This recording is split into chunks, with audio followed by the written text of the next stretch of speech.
Hello and welcome to the Ice Guys, brought to you by the National Hockey Now Network. This is the show that takes you into the world of the National Hockey League. Every game, every day, from a betting perspective. With pro sports handicappers, Ian Cameron, Alex B. Smith, and various guests from the world of hockey and sports betting. And now, here's your host, Ian Cameron. Welcome to the Ice Guys, presented by National Hockey Now. Sunday, November 13th, Ian Cameron with you. Alex B. Smith still battling the elements. He is hoping to be back with us on Monday, and we look forward to having him back tomorrow for the show. This will be a very short edition of the Ice Guys. Obviously, we just have a 6-game card today in the NHL. On this Sunday, we're going to whip through it very quickly. Briefly look back on last night as well. Certainly was a big day of NHL action on Saturday, as it usually is. We started in the afternoon with Ottawa snapping their losing streak, a 4-1 win against the Philadelphia Flyers. Alex DeBrincat getting off the schneid right along with the team. He had been in an offensive drought. He ends up getting 2 goals for the Senators, including the game winner as they get past the Philadelphia Flyers yesterday in that game. So we'll see if that can start a streak in the other direction, if you will, for Ottawa. Edmonton Oilers, they can thank their guy, Stuart Skinner, for that victory against Florida yesterday, 4-2. They don't even sniff a victory and an opportunity to win that game if he doesn't play the way he did, especially early in the first period when Florida was out shooting Edmonton 13-3. At one time in that game, it was a very impressive effort in goal from Skinner, leading the Oilers to a 4-2 victory over Florida after a disappointing game that they played, obviously, against Carolina before that. We took another shot with Arizona as a big underdog, but the New Jersey Devils are just too good right now for anybody. They end up winning 4-2, and to be honest, I don't think it was the Devils' best game by any stretch of the imagination, and they still end up winning 4-2, which tells you just what an incredible run it's been for the New Jersey Devils. They remain the hottest team in the NHL right now, without a question, as their win streak now expands to 9 games in a row that they have won. An impressive effort and not a bad performance in net either from the young Akira Schmid in net, who had to obviously take over in goal with the absences and the injuries of Vanacek and Blackwood for New Jersey. So give him credit as well. The Boston Bruins, what is that now? I think 17-1 against Buffalo. I mean, they just dominate. They own the Sabres. Sabres didn't play that bad, but can't capitalize on their chances. Keith Kincaid looked like Marty Brodeur or Grant Fuhr in his prime last night. I mean, it was really, really amazing to see how well he was playing. He made some incredible stops in that game for the Boston Bruins, and Boston gets the victory 3-1. Montreal, another victory for them against Pittsburgh, 5-4 in overtime. Great hockey game. Back and forth it went, and they end up getting the game winner in OT, courtesy of Mike Hoffman. They take care of the Penguins 5. That was a very good game for me. I was on the over. I was on Montreal as well as an underdog. A tough beat with the Vancouver-Toronto over. I know I like that, and a lot of people did. Toronto 3-2, no goals in the third period. They protect the 1-goal lead, and they sit on it for much of the third period, but solid defensive effort to bring that game to the win column. Another game where a lead evaporates for the Vancouver Canucks, and they find a way to lose. That's been that's been the motto of their season so far, no question. And a terrific, wonderful scene before the game with Boria Salming once again being introduced to the crowd before the game, being honored before the game. And we wish him all the best in his battle with ALS. It's just tough to see it. And certainly, I think you all get a little emotional when you saw that scene right before the game. The New York Islanders come back to beat Columbus 4-3 at the team total, which I liked in that game with the Islanders cashes in over 3.5. They win it in OT. Nashville takes down the Rangers 2-1. Disappointing from the New York Rangers. Just didn't really have that push in that game from start to finish. Halak didn't play that bad, actually, and just offensively not good enough from the Rangers. They lose 2-1. Colorado beats Carolina 4-1. I like the Avs in that game, so it was good to see that come through. Chicago 3-2 win over Anaheim. Again, the team total I was on for Chicago over 2.5. We had to wait till late to cash that one, but cash it we did.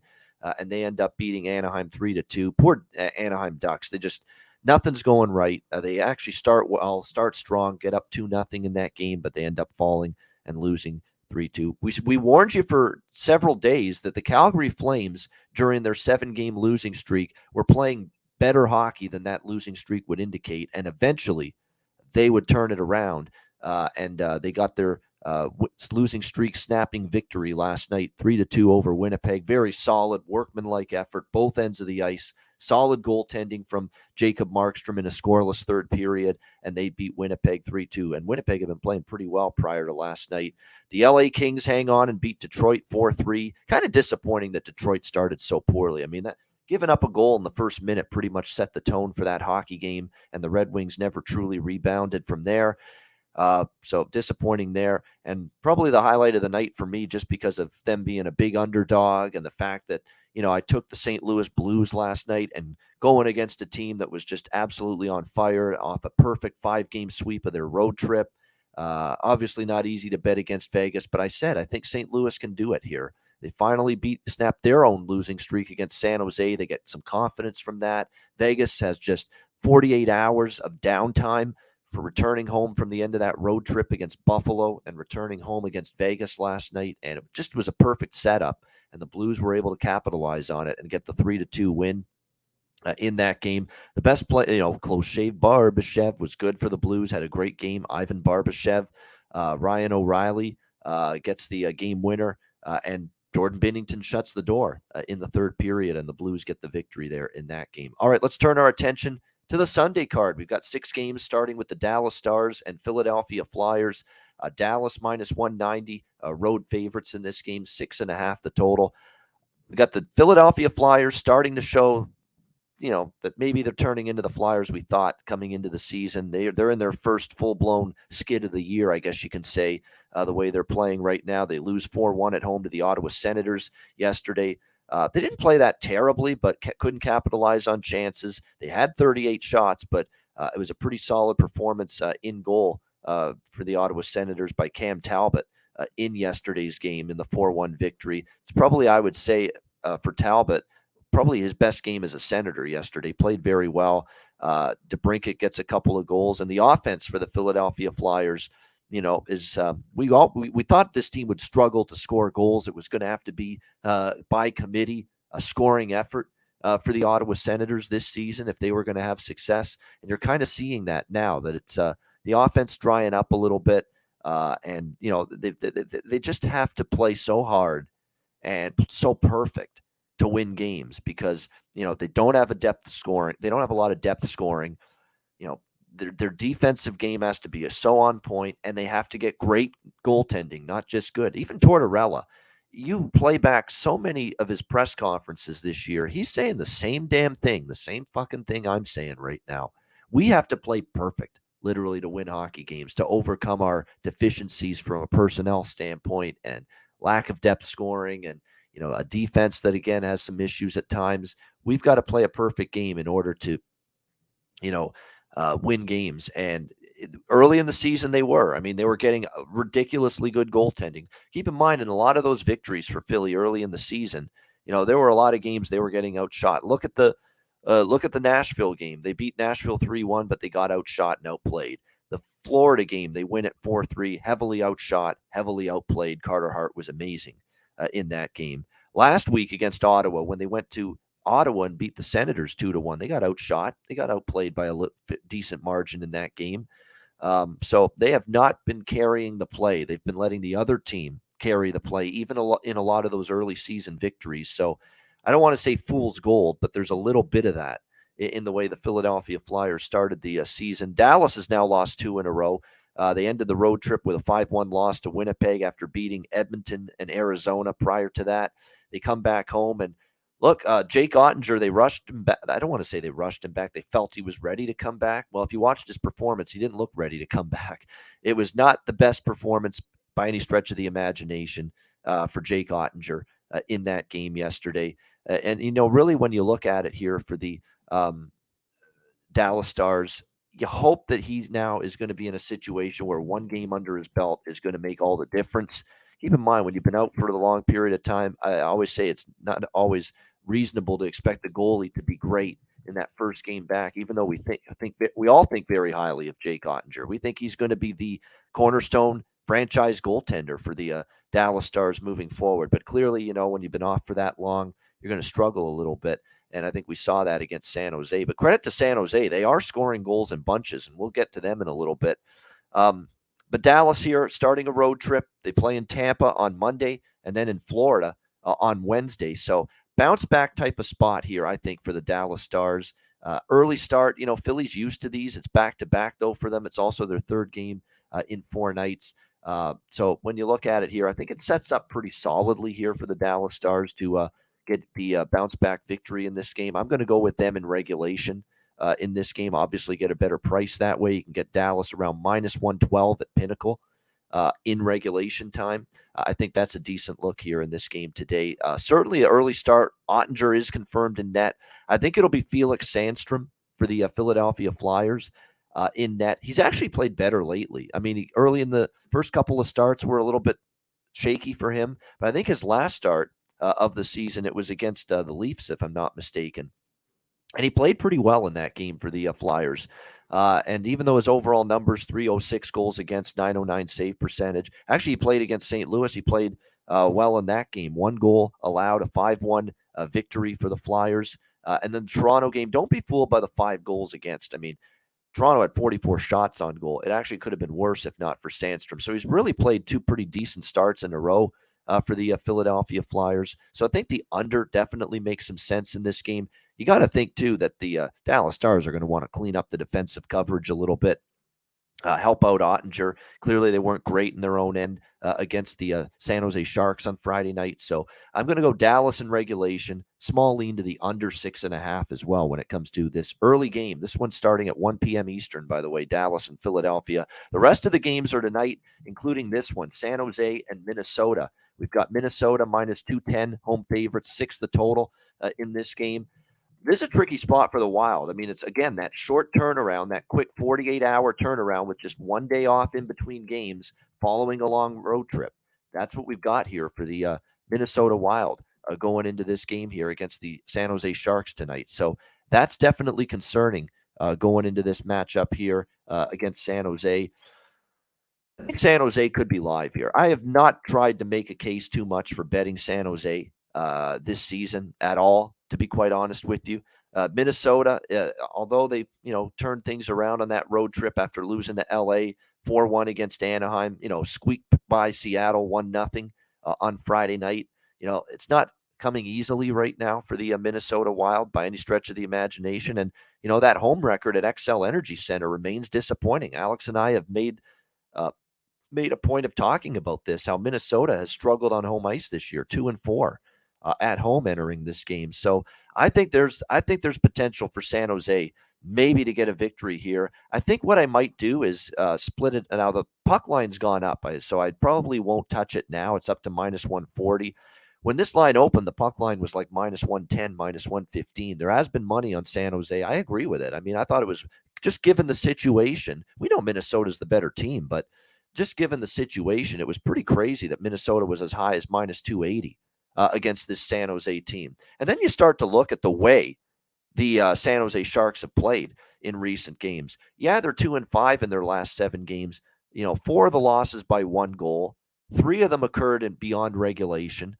They had a loss against Tampa Bay where, it was 3-3, and then Tampa scored the game winner in the final minute of the third period.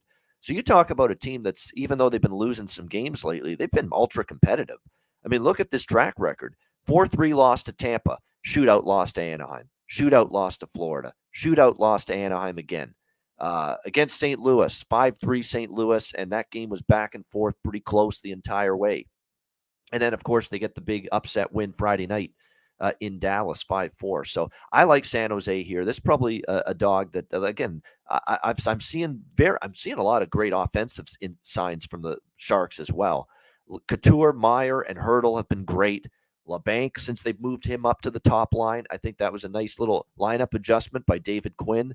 It's bolstered that top line even more. They are scoring right now. The offense is working. 4-3-5-3, 4-3-5 for the San Jose Sharks in their last 7 games in terms of goals scored. 7 straight overs as well for the San Jose Sharks going into this game. So I'm also on that, over 6 in this game between the Sharks and the Wild. Wild coming off a long road trip, first home game, sloppy play potentially. I know they've been locking it down lately. It's a battle of the surging San Jose team to the over and the surging Minnesota Wild team to the under, because 5 straight Minnesota games have gone under the total. But I think offense will win out here. Remember, Minnesota at home doesn't mind, lighting it up. Remember early in the season, last year, we talked about how many overs this Minnesota team played on home ice. And I think, over the course of the season, you're going to see probably a similar dichotomy where they tighten things up on the road. They play a little bit more loose in terms of defense at home, this Minnesota Wild team. Certainly that was the MO last year between these two teams, or for Minnesota in terms of their home ice performance. So I'm going to go with San Jose here, plus 180, and I'm also going to go with the over 6 here with the Sharks and the Wild. Keep in mind, James Reimer in net for the Sharks. He has struggled lately, but I'm no big Philip Gustafson fan. 1-3 this season for the Wild, and a .904 save percentage and a 3.1 goals against average for him. So talking about laying this kind of a price, more than minus 200, with a Minnesota team that's 2-4 at home and a goalie that's 1-3 in his 4 starts this year. So yeah, I think we have a live road dog here. San Jose has a shot, plus 180, and I like over the total as well. All right, next, and by the way, for props here in this game, looks like from a line comp, like I say, Kevin LeBank's worth a look, because like I say, they moved him up to the top line. He's made a difference. Keep an eye on this Barabanov, too, from who got a goal and an assist against Dallas. He's had a bunch of shots on goal lately. It just hasn't gone in the net for him. It finally did against Dallas. You might see this guy pop a goal or two now moving forward. He's played really well for the Sharks. I mean, Toronto's probably thinking maybe we shouldn't have given up on him so soon, but he's played well. So there's a couple props to look at from the San Jose side of things. As far as Minnesota goes, Zuccarello, of course, continues to play pretty well for them on the top line with Gaudreau and Kaprizov, Boldy, Eck, and Foligno on the second line. So Boldy always a threat to find the back of the net. So that's what I'd look at for goal props in this one. Let's move on now to Vancouver and Boston. We've got Boston minus 220, home favorites, 6.5 the total in this game. It's very difficult to get behind Vancouver, as we know. The confidence is just not there. It's another game last night against Toronto where they get off to the start they wanted. It ends up 2-0 after the first period. And right away in the second period, the Toronto Maple Leafs score, and they make it a one-goal game. And you could tell from that point on, the Vancouver Canucks, with their crisis of confidence they're going through right now. Difficult ask right now to trust this team in terms of closing out games, protecting leads. Again, it continues to be a big problem for the Vancouver Canucks, no question. Now on a second of back-to-back games. Same with Boston, both teams in the same predicament. They were in Buffalo last night, so there's no real edge either way there. But we do know there's an edge in the way these two teams are playing right now. The Canucks are struggling mightily, can't hold leads. That continues to be just an absolute awful reoccurring theme for them, their inability to protect leads. So we'll see how they fare here in this one. It's going to be, when I was Spencer Knight in net last night for the Vancouver Canucks against Toronto. Thatcher Demko, you would think, gets back in the net tonight. And, as much as this Vancouver defense has been to blame for the horrendous team defense this year, which has given up, look at these numbers the Vancouver Canucks have given up. I mean, it's been rough. They give up only 3 to Toronto, but it probably could have been worse. I thought Spencer Martin made a couple of terrific saves, or else they probably could have scored more than 3. 5 to Montreal, 4 to Ottawa, 4 to Nashville, 5 to Anaheim, 5 to New Jersey. It's been tough. 4 goals to Vancouver. It's been rough for this team at the defensive end of the ice. Boston continues to roll along. What a start to the year. 13-2 now after the 3-1 win last night against the Buffalo Sabres. Linus Ullmark expected to be in net tonight. Of course, Keith Kincaid got the start last night. Jeremy Swayman remains out, it looks like, due to his upper body injury. So you're not going to see or lower body injury, rather. You're not going to see him for some period of time. But nevertheless, the Bruins, that shows you what kind of season they're having. I mean, they stick Keith Kincaid in there last night against Buffalo. And if anybody watched that game against the Sabres, he was phenomenal. I mean, it looked like Keith Kincaid played like one of the best goalies in the NHL last night.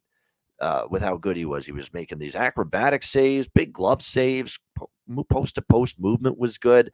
He didn't really cough up or spit out any, bad rebounds back into the middle of the ice in front of his net, in front of his crease. I mean, he was just really on top of it for the Boston Bruins. It was impressive, no doubt. And this team has been impressive, no question about that. The power play scored again. What else is new there? They've got a great power play, and that's the thing that I would look at here in this game too.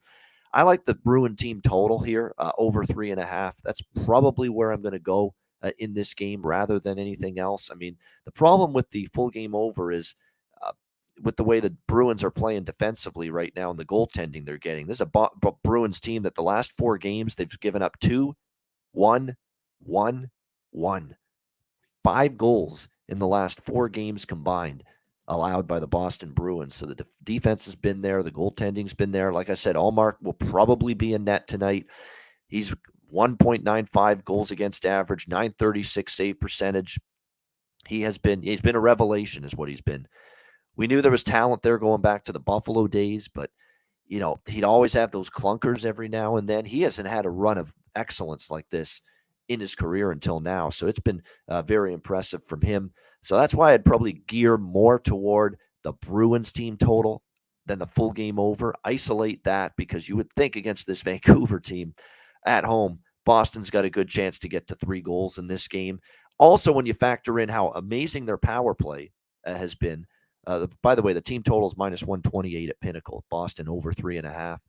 When you factor in the Bruins power play has been great. Bruins power play has scored a goal in 7 of the last 10 games, and they've had multiple goal power play efforts in a few of those games. The Vancouver Canucks penalty kill, it's awful, and it has given up at least 1 power play goal in 10 straight games coming into tonight. That's how brutal it's been. You look at the power play and the PK. Boston, the 9th ranked power play percentage in the NHL. Vancouver, there's 32 NHL teams. Vancouver, 32nd, dead last with their penalty kill percentage.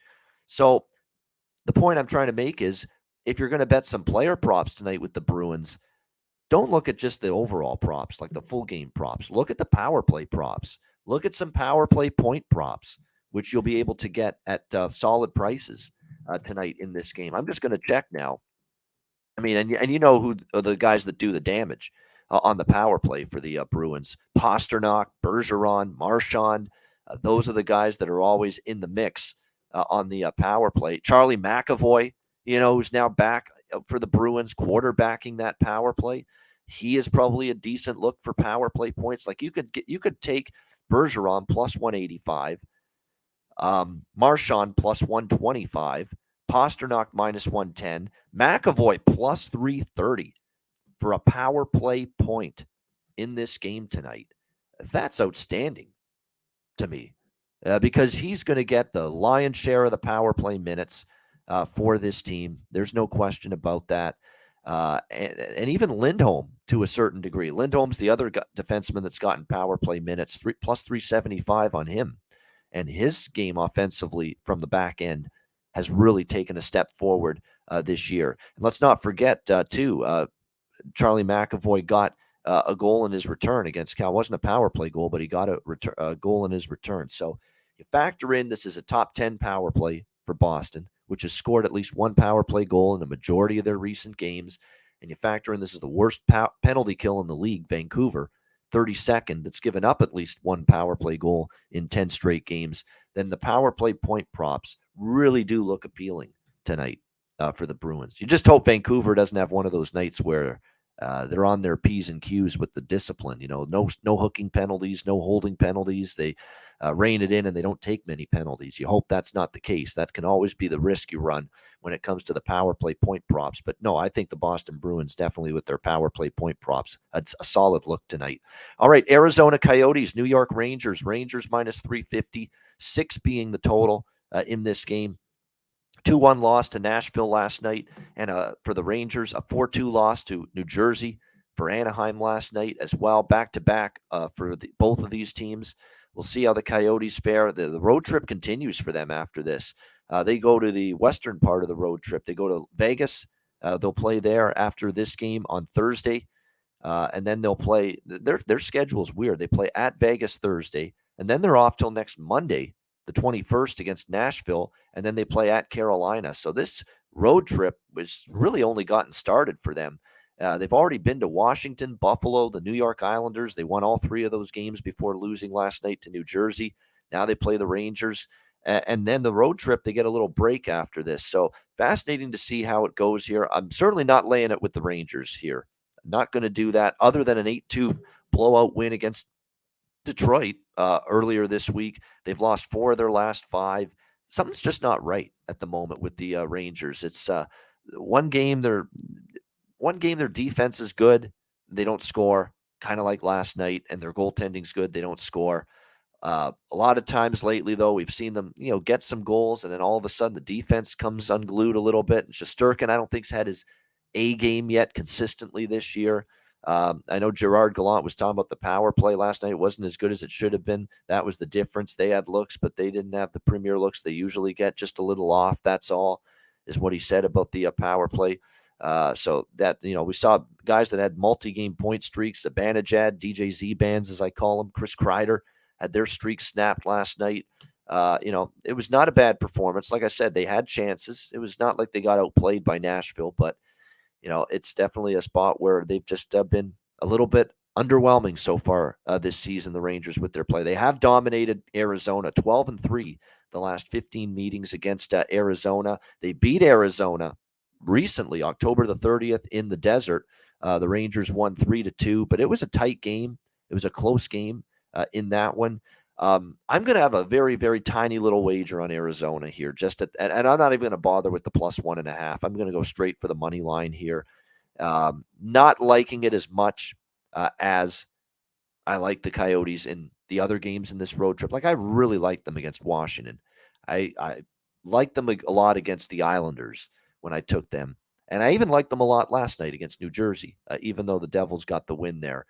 It's still a team that's right in every game lately. It's a team that, defensively has been pretty good. It wasn't their best last night, but New Jersey's a freaking great offensive team right now. And like I said, they can get 4 lines of scoring from anywhere. So I don't want to give the Arizona Coyotes too much criticism for that performance defensively against New Jersey. The Devils are just that good right now at the offensive end with the speed, the creativity, the skill, the puck movement. The power play has been great. The Rangers don't have that offense firing on all cylinders at the moment, other than the outburst against Detroit. They've been held to 1, 2, 2, 3, and 2 and 1 in the other games lately that they have played. So this could be an opportunity for the Coyotes to keep this a lower scoring game. The one issue I have here with Arizona and why I don't love it tonight is because Connor Ingram in net is not a goalie that I'm impressed with. 1-3, 4.42 goals against average, 874 save percentage, not quality numbers. And the more I see Connor Ingram, the more I think there's not just a little drop off at the moment between the way he's playing and the way Karel Vejmelka's playing, but I think it's a significant drop off in that game. Now, he did play the Rangers in that October 30th game in that 3-2 loss, and he did make 36 saves, 36 saves on 39 shots for the New York Rangers in that game. So he actually did play a solid game, gave the Coyotes a chance to win against New York, but was roughed up by Dallas and pulled, gave up 3 to Columbus, gave up 5 in his first start of the year on October 20th to Montreal.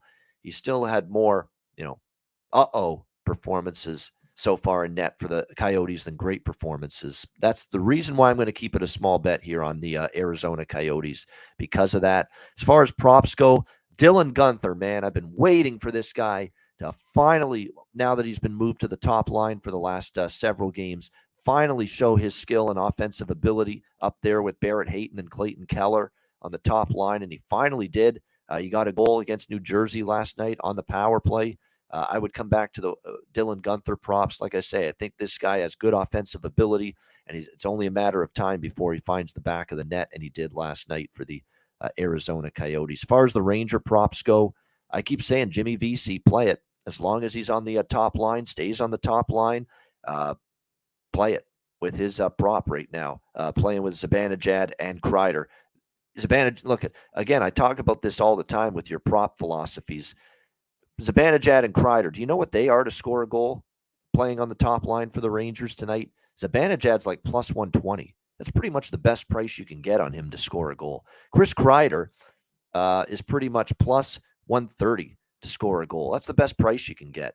Jimmy Vesey, who's on that same line with those two guys, like plus 370, in some spots. And it was actually upwards of plus 400 for the game last night. So, again, it's those kind of situations from a player prop and a goal scorer prop standpoint you look at for value. All right, next up, we've got, as we continue along here, Washington and Tampa Bay. Tampa Bay minus 170, home favorites, 5.5, 6 the total in this game between these two teams. Obviously, Tampa Bay looking to avenge a brutal performance against Washington on Friday night, and I was shocked they were that bad. I mean, they looked totally outclassed by a depleted, shorthanded, ravaged Washington Capitals team. Not a pretty sight at all if you're the Tampa Bay Lightning, the way they played in that game. But in all likelihood, you should bounce back. You should win here, but I don't know if I'm going to bet Tampa. Like, it's minus 170, and even in regulation here, I agree with what people are saying. Tampa Bay does not look totally right at the moment. There's been way too much erratic play. They don't win games easily right now. I mean, the regulation line is what I would lean to. Tampa in regulation plus 100 at Pinnacle. Certainly looking to bounce back. That was an ugly game. It's now 2 losses in a row for them. Wouldn't shock me to see them win. I'll probably sprinkle on Tampa in regulation. But, boy, they are struggling to win games easily. When you look at their wins as well, the Buffalo game was close, 5-3, needed an empty netter to put it away. They barely beat Ottawa at home 4-3, barely beat San Jose 4-3, need an empty netter against Anaheim to beat a struggling Anaheim Ducks team 4-2. Empty netter against the Islanders, overtime to beat Florida, losing a shootout. These are close games. They're not dominating. They are not dominating. I think they're not dominating because they're not really a dominant team to the extent they were last year, 2 years ago, 3 years ago. Right now, that's the problem. And you're not getting value with Tampa. Tampa has not been a value team. That's a great price to bet the Tampa Bay Lightning. You haven't been able to say that about Tampa Bay in 7 years, probably. Feels like it anyway. Maybe not 7, but at least 3 or 4 during this run of dominance with this 3 straight appearances in the Stanley Cup final. You know what I mean? I know it's a Tampa revenge spot. I know they're pissed off with the way they played against Washington. It was a horrible game on Friday night. It was a very cantankerous game as well. A lot of bad blood, some shit going on after the whistle, multiple fights, multiple scrums. You had some incidents in that game, so it's going to be interesting to see if the bad blood boils over tonight and if it carries over to this game between the Caps and the Lightning tonight. So there's a little sprinkle for me on the Tampa in regulation, but I'll tell you what, it's not something that I'm thinking, it's not that let's hammer it like it's been for years with Tampa off a loss. I mean, they've lost 3 of their last 4. And like I say, the only win against Buffalo in their last 4 games, they needed an empty net goal to win it. And I thought Buffalo, was right there in that game. Buffalo was actually leading 3-2 at one point as well in that game against Tampa Bay. So they're not winning games easily. There's just something off. You know what's also off? Andrei Vasilevsky's off. This has not been the best start to the season for him. He hasn't been brutal. He's going to be in net tonight. It's going to be Vasilevsky-Kemper, same matchup as Friday night. He's got a 3.11 goals against average and a 901 save percentage. For Vasilevsky, for the guy universally thought of to be the guy, the number 1 goaltender in the world right now, those are pedestrian numbers. And that's pedestrian performance we've seen from him so far. He's got a losing record in his starts, 4-5 in his 9 starts this year. 4-6 if you count one of the shootout or an overtime losses with that 3.11 goals against average, 901 save percentage. So he's got problems right now. If this game's chippy between these two teams and we see, bad blood arise and penalties being given out because of that, this game could get over the total. We are seeing 5.5s out there right now in this game. At DraftKings has a 5.5 with the total. A couple other books do. There's a few places that have 6, but there are definitely some books that have 5.5. DraftKings has 5.5. Pinnacle has 5.5. Proline Plus has 5.5. There's a couple books that are hanging 5.5, not 6 with the total on this game. I think if you can snag a 5.5, I mean, you don't see these very often. It might be worth a look here to look over the total at 5.5, especially if we're going to get into some penalty shit with two teams that obviously weren't very fond of one another if you watch that game on Friday night. All right, next up, we've got Winnipeg and Seattle. The nightcap here, last game on this Sunday card. The Seattle Kraken minus 145 to minus 150. Home favorites, 6.5 the total in this game. Jets on a back-to-back, of course, following the loss against Calgary last night. The Seattle team total streak finally comes to an end for them last night, or Friday night rather, against Minnesota as they get shut out by Marc-Andre Fleury and the Minnesota Wild. So got to give them credit. Very impressive performance by the Minnesota Wild to shut down a Kraken team that had been pretty damn good offensively during this recent run. We'll see if this carries over here. I might sprinkle on Winnipeg here. I just, even with them on a back-to-back here going into this game, the Jets are a team that have played pretty good hockey. Even last night against Calgary, a 3-2 loss. They had won 3 in a row. They had won 6 of their last 7, the Jets, prior to the loss against the Calgary Flames last night. They are on a back-to-back, but it is worth noting, they were on a back-to-back the most recent time, I think the only time they were on a back-to-back prior to tonight. It was, let me see. Oh, they were on 2 back-to-backs. They lost to Vegas after beating Colorado in overtime. And then the other back-to-back, they won in LA 6-4. And then they won in Arizona 3-2 the next night in overtime. So they're 1-1 this year on the second night of back-to-back games. Rest advantage for Seattle, definitely 5 straight wins. They lost last night Friday night against Minnesota, 1-0. They'll be looking to bounce back here. Winnipeg's won all 3 meetings against Seattle, for what it's worth. They won both meetings in Winnipeg last year, and then they shut out Seattle 3-0 here at Climate Pledge Arena last year as well. I'm just not comfortable laying this number with Seattle. And keep in mind, they've got obviously some issues with their goaltending now. They're going to have to come to a decision here tonight in this game because they had Martin Jones start against Minnesota on Friday. I think, do you give him a rest at some point? Now, I know it's not a back-to-back situation here for Seattle. Do you roll back Martin Jones, or do you keep riding him if you're Dave Hackstall? Do you give Magnus Hellberg maybe a start, who's now the backup with Drieger and with Grubauer still ailing due to injury right now for Seattle? But I'm just not comfortable at the minus 150 price. I've had some fun with Seattle. I've taken their team and made some money, profits during this great run they put together. The team total, they were always going over their team total. It finally saw their offense dry up a little bit against Minnesota. You will always worry too. As soon as the win streak gets snapped and you lose one, maybe it starts a losing streak in the other direction. How many times do we see that with teams in these spots? But I do lean a little to the Jets, just because even on a back-to-back, even with Seattle, even with Winnipeg having the rest disadvantage, because of the fact now you're getting a minus or a plus 140 in some spots now with the Jets in this game. I think at the opener, minus 120, which is this is where this price was at one time, as low as minus 120 with Seattle. You might add a good value, good price, and a good bet there. But I think now with the line climbing 30 cents the way it has, I think there's a little value even in the rest disadvantage spot tonight on the Winnipeg Jets in this game. But again, I haven't locked it in yet. I don't know if I will. Let's wait to see if we get goalie confirmations as well. For the Jets, I would be reluctant to take them if Big Siv Dave is in net. And you might see that here. But I've also seen instances where Bonus, and even last year, Paul Maurice, when he was the coach, they started Hellebuck on back-to-back.